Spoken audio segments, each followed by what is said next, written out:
ouvrir cette recyclerie, on a réfléchi un peu en disant on est là pour réduire les déchets et éviter le gaspillage. Et c'est à ce moment-là qu'on a pensé à utiliser du bois scolyté, puisque le bois scolyté dans notre région, on en voit partout, les bois secs, il y en a partout. Donc, d'une part, utiliser les bois scolités et penser aussi à l'économie circulaire.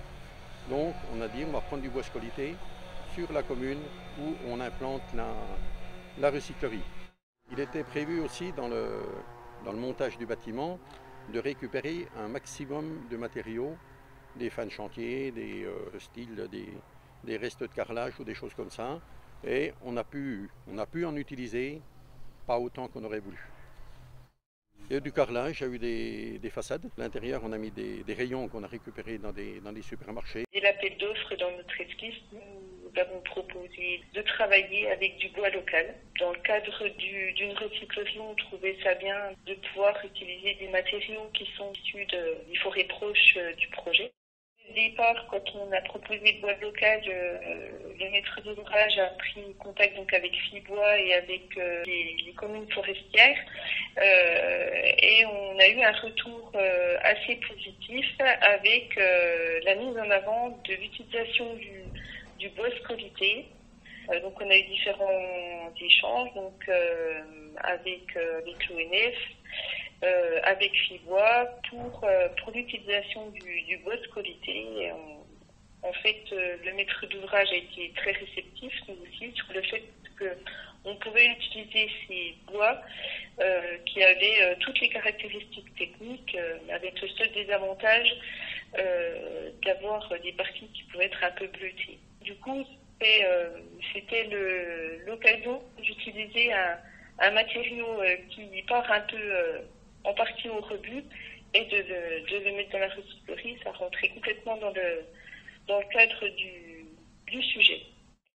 Dans toute la partie vente, magasin, stockage, qui sont les parties les plus importantes du projet en termes de surface, on a pris le parti de laisser la structure apparente et de passer tout ce qui est gaine et tout ce qui est ventilation et gaine électrique. Donc tout est en apparent et on a un gros volume qui est quasiment complètement habillé de bois. Pour le dimensionnement, on s'est juste assuré qu'on saurait faire des bois lamellés collés avec lamelles provenant de circuits courts et de bois scolité. On n'a pas de dégradation mécanique, en tout cas des bois scolités. Donc on a su depuis le début qu'on pourrait proposer du lamellé collé en classe GL24 assez courante. Donc on a fait nos dimensionnements habituels avec ces classes de résistance. Très tôt, depuis la phase APS, il faut vraiment qu'on aille un petit peu plus dans le détail, il faut qu'on prenne un petit peu plus d'avance, qu'on anticipe plus pour définir le besoin en volume de bois, qu'on puisse redonner ça à l'ONF. Pour les volumes, on a à peu près 200 mètres cubes de bois mis en œuvre qui se répartissent environ 60 mètres cubes pour la partie ossature bois et 140 mètres cubes pour le lamellé collé qui est composé de la charpente, auto-arbalétrier et aussi qui est intégré dans les caissons de toiture. Donc on a eu une coupe d'environ 400 mètres cubes en forêt pour arriver à ces 200 mètres cubes de produit fini. On est allé voir donc les bois avec l'ONF, dans cette parcelle de bois située à Mèche. Nous, on a fait le choix de travailler avec l'entreprise RHD qui est juste à côté de chez nous.